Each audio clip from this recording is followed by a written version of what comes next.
পূর্ণগ্রাস চন্দ্রগ্রহণ ঘটতে চলেছে ৩রা মার্চ ২০২৬ সাল মঙ্গলবার।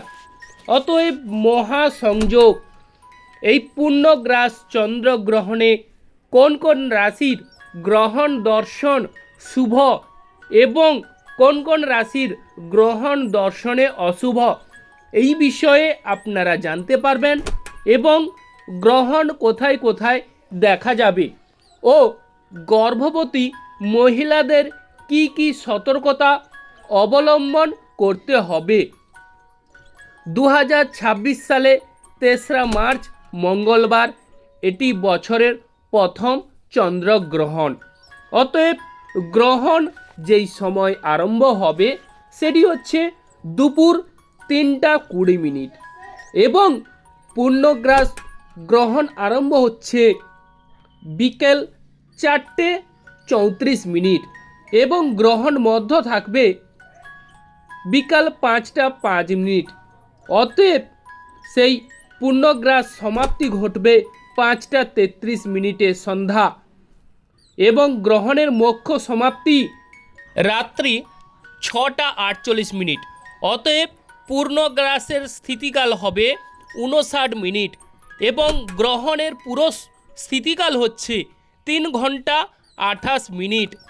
অতএব গ্রহণ যে যে স্থানে দেখা যাবে সেই স্থানগুলো বিষয়ে আলোচনা করছি।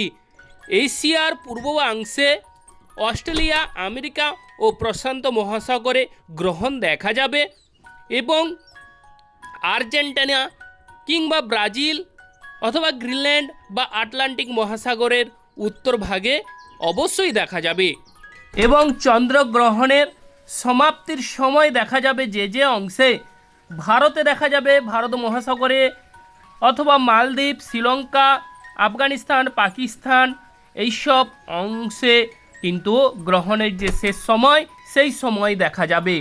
কলিকাতাতে যে সময় চন্দ্রগ্রহণ দেখা যাবে সেটি হচ্ছে বিকেল ৫টা ৩৯ মিনিট। অতএব এর স্থায়িত্বকাল থাকবে ১ ঘন্টা ৯ মিনিট।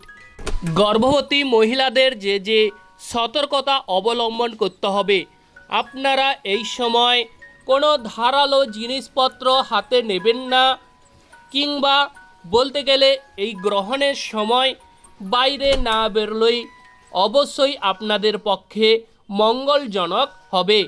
এই সময় আপনারা ঈশ্বরের শরণাপন্ন হন কিংবা এই সময় আপনারা অবশ্যই ঠাকুরের নাম ধ্যান মন্ত্র উচ্চারণ করুন, তাতে কিন্তু অবশ্যই আপনাদের পূর্ণ অর্জন ঘটবে। তো এই সময় খাবার দাবারের ব্যাপারে অবশ্যই আপনারা সতর্কতা অবলম্বন করবেন। গ্রহণের সময় কোনো খাবার আঢাকা করে রাখবেন না। প্রয়োজনে আপনারা সেই খাবারে অবশ্যই তুলসী পত্র দিয়ে রাখতে পারেন, তাতে কিন্তু শুভ ফল মিলবে।